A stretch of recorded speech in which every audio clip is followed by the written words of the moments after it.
नमस्कार दोस्तों, कैसे हो? ठीक होंगे सभी?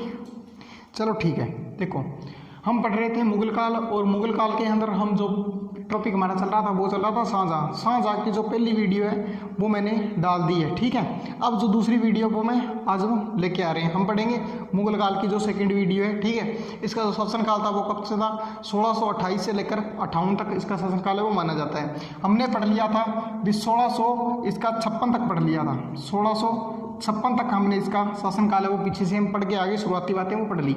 अब इसके बारे में मैंने बताया था आपको कि जो शाहजहाँ है, इसके जो पुत्र है, इनके बारे में हम पढ़ रहे थे। ये यहाँ तक बता दिया था कि इसका सबसे बड़ा पुत्र कौन था? दारा शिकोह था। दारा शिकोह है, ये इसका सबसे बड़ा पुत्र था। इससे छोटा पुत्र है, ये कौन था? औरंगजेब था।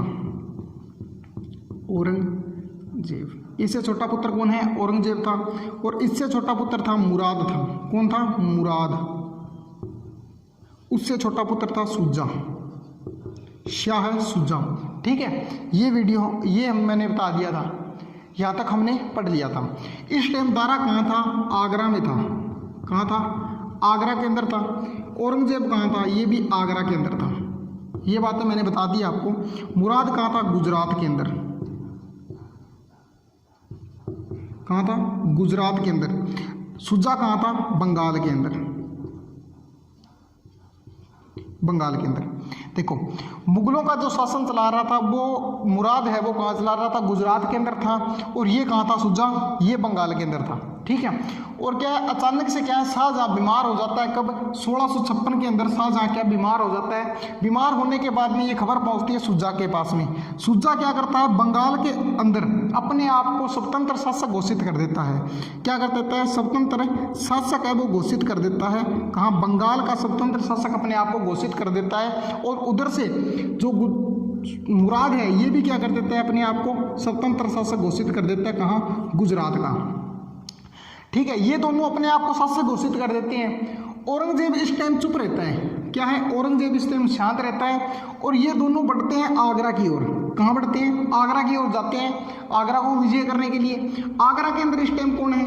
दारा है, ठीक है। इधर से दारा अपनी सेना लेके आता है, और इधर से क्या है? मुराद लेट हो जाता है, और ये शुजा है ये पहले आगरा की ओर बढ़ रहा है। आगरा के सबसे नजदीक जाता है। आगरा के नजदीक जाने के बाद में एक जगह आती है बहादुरगढ़। क्या आती है? बहादुरगढ़। बहादुरगढ़। बहादुरगढ़ नामक स्थान पर 1658 के अंदर 1658 के अंदर बहादुरगढ़ नामक स्थान के ऊपर शुजा और दारा का क्या होता है? युद्ध होता है। इस युद्ध के अंदर क्या है?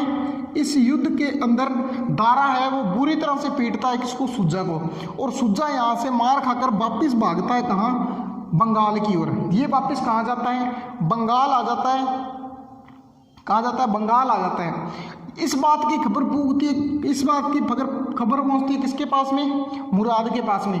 मुराद वहीं जहाँ खड़ा है वहीं रुक जाता है, और रुकने के बाद में खबर पहुंचती है इसके पास में। ये दोनों क्या करते हैं? मिल जाते हैं। ये दोनों क्या करते हैं? आपस में संधि करते हैं। औरंगजेब आते हैं, औरंगजेब आता है और इसको कहता है कि हम दोनों मिलते हैं, और मिलकर क्या करते हैं? दारा का काम सेट कर देते हैं, ठीक है। इसका काम क्या कर देते हैं? सेट कर देते हैं। तो मुराद कहता है चलो ठीक है, क्या कर लेते हैं? संधि कर लेते हैं दोनों। संधि करने के बाद में मुराद कहता है इस संधि के अंदर कि मुझे ये बताओ कि यदि हमने दारा को निपटा दिया, दारा को निपटाने के बाद में जो भारत का शासक कौन बनेगा? तो औरंगजेब कहता है तुझे अभी शासक बनने की पड़ी है, पहले ये तो देखें भी दारा का क्या किया जाएगा, ठीक है। तो मुराद कहता है नहीं, मुझे बताओ भी हम क्या करेंगे, शासक कौन बनेगा? तो औरंगजेब तेज था। औरंगजेब ने कहा देखो पहले इसका सेट काम कर देते हैं, उसके बाद में देखेंगे, ठीक है। तो मुराद है ये भी क्या है? राजी हो जाता है। और मुराद और ये दोनों मिलते हैं, और मिलकर क्या है? आगरा की ओर बढ़ते हैं। कहाँ बढ़ते हैं? आगरा की ओर आगे बढ़ते हैं। तो क्या है? इधर से आता है दारा, और इधर से कौन आता है? ये दोनों आते हैं, मुराद और ये दोनों आगे बढ़ते हैं। इनके बीच में युद्ध होता है, धर्मत का युद्ध। धर्मत का युद्ध। इन दोनों के बीच में कौन सा युद्ध होता है? धर्मत का युद्ध होता है इनके बीच में। धर्मत का युद्ध हुआ था, ये भी 1658 को हुआ था। 1658 को लड़ा गया था। एक तरफ तो था औरंगजेब और दूसरी तरफ कौन था? औरंगजेब और मुराद दोनों एक तरफ थे और इसके साथ में दारा था और एक इसके साथ में थे जसवंत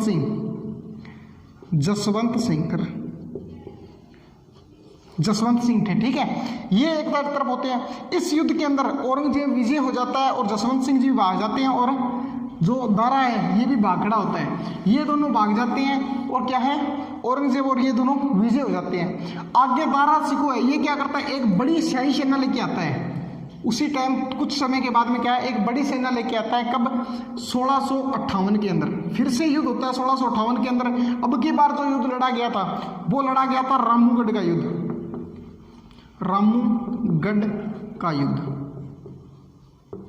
रामूगढ़ का युद्ध लड़ा गया था। इस बार क्या है, दारा सिको बड़ी सेना लेके आता है। कौन? दारा सिको के साथ में कौन होता है? शाही सेना होती है, शाही सेना, मुगलों की शाही सेना होती है। और औरंगजेब कूटनीति का प्रयोग करता है। अब की बार क्या है, दारा जीतने वाला होता है युद्ध। औरंगजेब को पता चलता है, औरंगजेब कूटनीति का प्रयोग करता है और क्या करता है, अपने शाही सेना का, जो शाही सेना का एक सेनापति होता है जिसका नाम है कासिम खां। क्या है? कासिम खां को अपनी ओर मिलाता है। ये इसकी ओर मिल जाता है। इससे क्या है, दारा सिको की क्या हो जाती है, हार हो जाती है और दारा सिको वहां से भागता है और भाग जाता है। और भागने के बाद में ये दोनों युद्ध जीत जाते हैं। जीतने के बाद में औरंगजेब वहां से आगे बढ़ता हुआ क्या करता है, आगरा पर अधिकार कर लेता है। आगरा पहुंचता है और आगरा के अंदर शाहजहां को क्या कर देता है, आगरा के अंदर कौन है, शाहजहां को बंधक बना लेता है। और बंधक बनाने के बाद में आगरा के लाल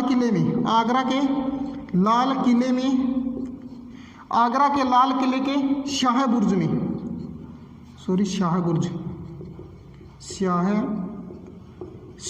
के अंदर कैद कर देता है। ठीक है, क्या करता है, औरंगजेब आगे बढ़ता है और आगरा पर अधिकार करता है और शाहजहां को बंधक बनाता है, लाल किले के शाह बुर्ज के अंदर कैद कर देता है। ठीक है, अब देखो, और अपने आप का क्या करवा देता है, राज्याभिषेक करवाता है। 14 फरवरी 1658 के अंदर क्या करवाता है, अपना राज्याभिषेक करवाता है। इस बात की खबर पहुंचती है किसके पास में, इस बात की खबर सुजा के पास में पहुंचती है और सुजा यहाँ से जाता है अपनी सेना लेकर। और इधर इन दोनों के बीच में भी एक युद्ध होता है, खजवा का युद्ध। कौन सा होता है, खजवा का युद्ध। इन दोनों के बीच में कौन सा होता है, खजवा का युद्ध। ये भी 1658 को लड़ा गया था। 1658 के बीच में सुजा और औरंगजेब के बीच में युद्ध होता है। कौन सा युद्ध, खजवा का युद्ध। खजवा के युद्ध के अंदर क्या करता है, सुजा की फिर से क्या हो जाती है, हार हो जाती है। सुजा यहाँ से भागता है म्यांमार से आगे आता है आराकान नामक स्थान पर क्या करता है, 1662 के अंदर इसकी मृत्यु हो जाती है। 1662 के अंदर क्या है, यह सुजात है, ये क्या जाता है, मारा जाता है। ठीक है, ये कहाँ मारा जाता है, ये मारा जाता है, ये मर गया। इसके बाद में मुराद को भी क्या है, इस बात की खबर क्या लगती है, इसको पता चलता है औरंगजेब ने अपना राज्याभिषेक करा दिया। ये नाराज होता है तो इसको भी औरंगजेब क्या मरवा देते हैं। अब शाहजहां के जो पुत्रों में सबसे 2 पुत्र बच गए, औरंगजेब और दारा बच गए। दारा भी क्या करता है, एक बड़ी सेना तैयार करता है, किसके साथ में मिलकर, जसवंत सिंह के साथ में मिलकर क्या करता है, दारा एक बड़ी सेना तैयार करता है। दारा एक बड़ी सेना तैयार करता है, किसके साथ में मिलकर, जसवंत सिंह के साथ में मिलते हैं और एक बड़ी सेना तैयार करता है। उधर से औरंगजेब आता है, उधर से ये दोनों आते हैं और उनके बीच में होता है दोराई का युद्ध। दोराई का युद्ध होता है कब, 1659 के अंदर। 1659 के अंदर क्या है, दोराई का युद्ध होता है। इस युद्ध के अंदर जसवंत सिंह जी क्या आते हैं, भाग जाते हैं और दारा सिंह को वो क्या करता है, औरंगजेब बंधक बना लेता है। बंधक बनाकर दिल्ली लेके आता है। कहाँ लेके आता है, दिल्ली लेके आता है और दिल्ली के अंदर इसे मृत्युदंड दिलवा देता है। मृत्युदंड दिल्ली के अंदर क्या करता है, मृत्युदंड दिलवा देता है। मृत्युदंड दिलवाने के बाद में इसको क्या करता है, आगरा के